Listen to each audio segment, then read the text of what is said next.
When Lightning Comes in a Jar by Patricia Polacco.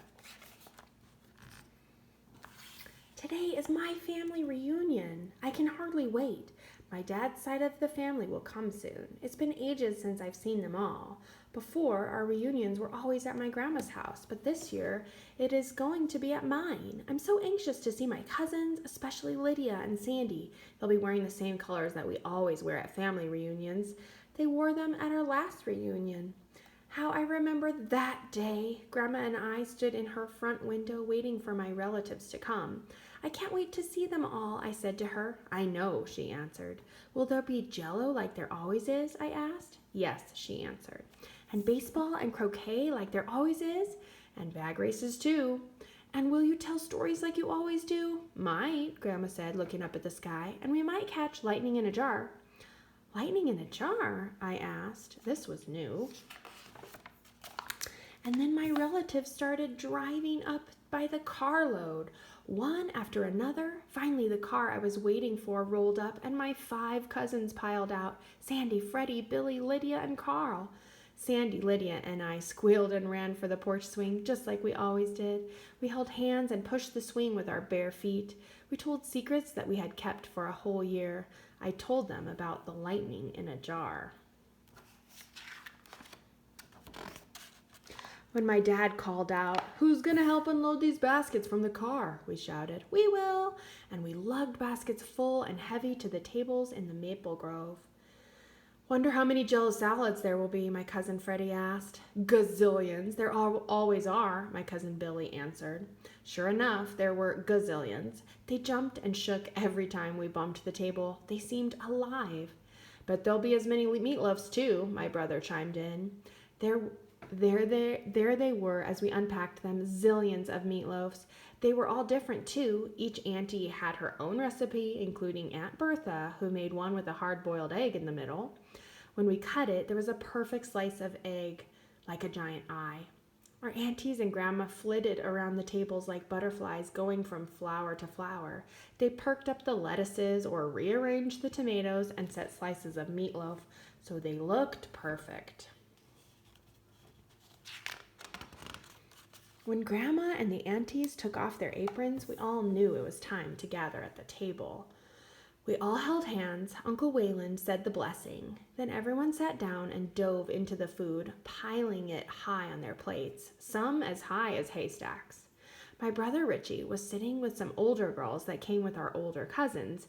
He was acting silly. I could tell he liked one of them. Embarrassing. When we thought we couldn't eat any more, Grandma and my aunties put their aprons back on and started getting all of the pies and cakes from the kitchen. There was something magical about my grandma and her sisters this day, like they knew something they weren't telling. I did wonder how Grandma was going to catch lightning in a jar, and every so often I'd stop her and ask her how. She'd just smile and say, "Easy, someday you'll do it too." After we ate, it was time for our annual baseball game, my dad and uncles against us. "Batter up," my dad called out as my cousin Billy stepped up to home plate. Lucky he was on our team. He could hit anything. When he was out at the field, he'd leap into the air and make impossible catches. "That kid can jump higher than a cow's back," our uncles used to say. First pitch out, Billy hit the ball so hard it clean disappeared. We thought we saw lightning as it hit the sky. Maybe the lightning was on its way? Was that what Grandma was going to catch in a jar? "I'm going to be a Detroit Tiger someday," Billy said that day. We all knew that he most certainly would. Next, it was time for croquet, the biggest game of the day, which our uncles kept interrupting with friendly quarrels about bent hoops, crooked wickets, and wanting to take reshots. We had bag races, watermelon seed spitting contests, and rides on Grandpa's draft horse, too, until Grandpa waved a yardstick in the air. All of us kids dropped what we were doing and ran to the milk shed. We knew it was time to get measured. We did this every year. I liked looking at the marks of my grandma and her sisters and brothers on the same doorway, some shorter than mine. Hard to imagine that once they were little, just like me. Aunt Bertha had gone to the house and fetched all the family portrait albums. The aunties showed us old brown photos and pointed. "That That was their father who saved souls as a circuit preacher when he wasn't farming. Look, there were their favorite horses. Their eyes sparkled when they showed us their wedding pictures. The aunties were all married in their mother's parlor. I watched Grandma to see if she would summon the lightning from the sky. It's time for our family photo, Aunt Iva called out as she jumped up and grabbed her camera. We kids didn't like this part because it meant that any dirt on our faces would be scraped off with a hanky that our aunties had spit on, especially mine. Everybody smile, Aunt Iva sang out. After this, the kids started to chant, "Stories, stories, stories, please." Grandma and her sisters and brothers started, quiet and slow. Uncle Ernest told about milking cows faster than lightning. Grandma told about how she and her sisters walked 7 miles to a one-room schoolhouse over in Lock Center, and how each of them taught in that same school. Then there was some quiet as Aunt Iva started fanning herself. We knew she was getting ready. I remember the day I was driving the rig home from school when I came upon a real rattlesnake. We all looked at one another. Rattlers weren't around these parts, so we knew this was going to be good. That thing was all coiled up and shaking its tail. Not a rattling sound, something more like a loud buzz. Belle Horse just stood there and shook. "What did you do, Aunt Iva?" we asked. "Well, sir, I stepped out of the buggy, took my umbrella, and put it smack in the middle of that snake all coiled up. It just wrapped around that umbrella. I knew if it struck me, I was a goner." We all leaned forward. "So I picked it up, gave the umbrella a sharp jerk, and flung that snake into Cecil Potter's field. Then I jumped into my buggy and galloped home like the wind." All of my aunts and uncles laughed. Then a flicker of heat lightning sprang out of the horizon. The air didn't move. Was some magic going to happen? Aunt Ada fluttered her fan. We knew she was getting ready to top Aunt Iva's story. "Have I ever told you children about the time I took a ride in the first newfangled motor car in this here country?" "No," we kids sang out. "Well, sir, it belonged to Eldy Dunkel. My pa didn't approve of him, no, never, no how. He was a wild kid. He'd rave, 'Don't never want to see you with the likes of him.' Then one day when I was walking home from prayer meeting, he rolled up next to me driving the shiniest machine I'd ever seen." Aunt Ida stopped and fanned some more. "What happened, Aunt Ida?" we begged. "Well," Aunt Ida crowed, "I climbed right into that thing. Eldy shifted that contraption, making a terrible sound, and that roadster almost leapt right out from under us. It went so fast, my hat blew clean off. We were going almost 40 miles an hour. We raced up Moyer Road, hurtled around Evie Peters' barn, almost flattened the Bender sisters' fruit stand, then howled down Dietz Road." We gasped. "And when we skidded to a stop in front of Pa's barn, there he was, just a-standing there." She stopped again and fanned herself. "What did he do, Aunt Ada? What happened?" we all pleaded. "Not a blessed thing," she answered, and laughed so hard she almost dropped her lemonade. Heat lightning flickered again. There was a low rumble of thunder off in the distance. Now I watched my grandmother. She smiled and gave me a wink. It was her turn. "Well, sir," Grandma began, "I was but a girl, out plowing, helping Pa with the fields. His team could pull those rows straight as an arrow, when the team reared and bolted and dragged me halfway down the field before I could free myself. When I stood up, there was a fierce and clattering roar in the sky above me." We all leaned toward her. "It was like thunder and fierce lightning." She stopped and sipped her lemonade. "What was it, Grandma?" we kids begged. I looked up, waiting for the lightning. "Well, sir, I couldn't believe what I was seeing above me." We crawled close to her knee. "There, like a giant dragonfly with 2 sets of wings, growling and roaring and pitching and rolling, spewing foul-smelling smoke."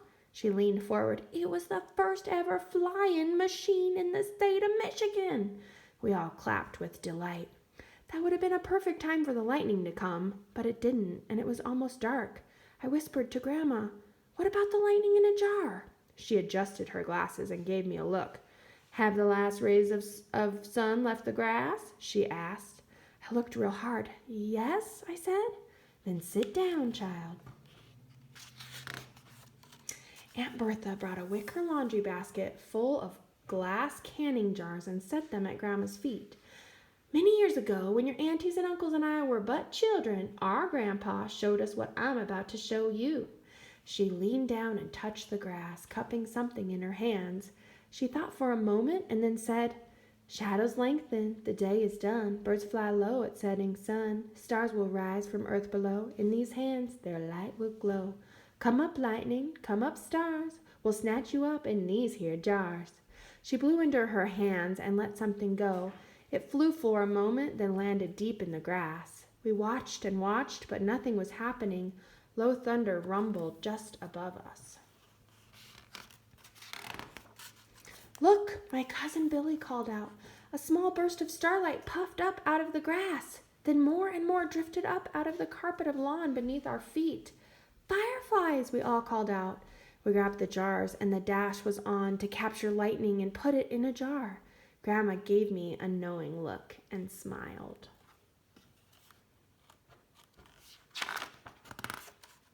When everyone had gone home that night, Grandma and I sat on the porch swing together.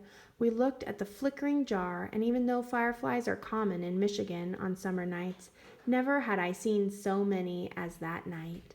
And as long as I live, I'll believe that somehow Grandma called them up with her stories and her magic.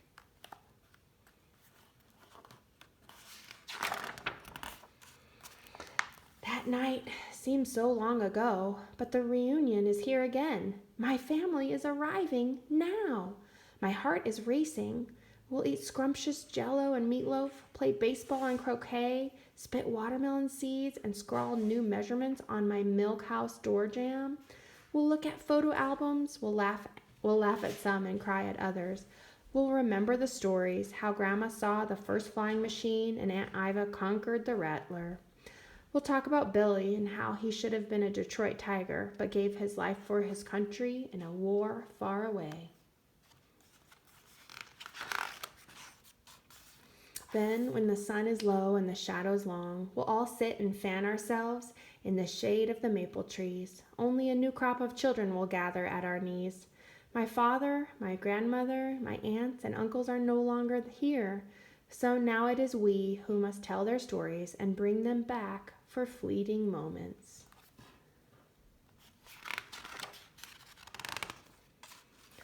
Then I will show the children the magic that my grandma showed me. I'll call the stars from beneath their feet, and as they rise in the warm night air, these children will leap as high as a cow's back to gather them up. I'll send them home with full bellies, tired bones, and flickering jars in their laps. Their hearts will be overflowing, full of lightning, put there by folks who loved them even before they were born. Grandma knew this well.